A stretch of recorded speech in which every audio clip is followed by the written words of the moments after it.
Wonder shall never end. Igbo be Igbo.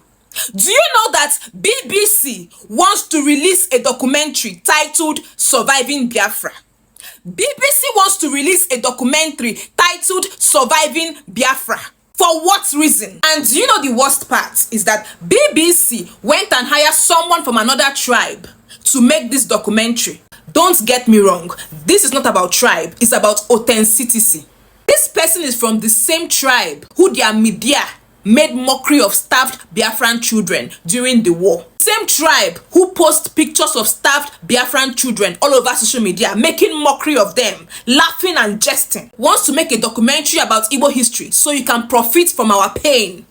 The Biafran genocide was not a Yoruba experience. It is one of the darkest moments in Igbo history.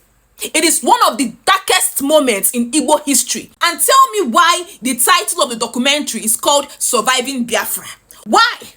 Surviving Biafra, biggest lie ever told. Over 3 million Igbo children were starved to death. Igbo people were the victims. And you want to make a documentary, you titled it Surviving Biafra. As how? If you want to make a documentary, start from the genesis. Start from what happened to Ndi Igbo in Jos in 1945.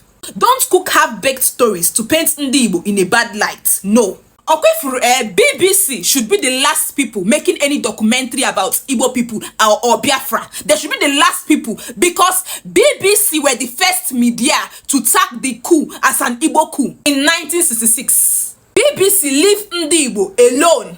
If you want to make a documentary about surviving Ilorin in 1817 to 1824.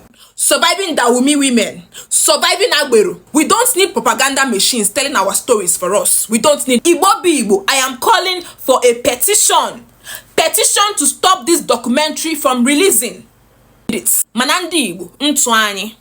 This is why we need to be telling our own story. This is why we need to invest heavily in the media. Ndi Igbo ganante, invest in the media. Invest heavily in the media. Ndi Igbo should be the ones telling their stories, not someone from God knows where. The title of this documentary alone is like a slap in the face. I don't accept it. Election is fast approaching. All of a sudden, we are now seeing talks about Aburi, seeing talks about documentary. I no longer think this is a coincidence.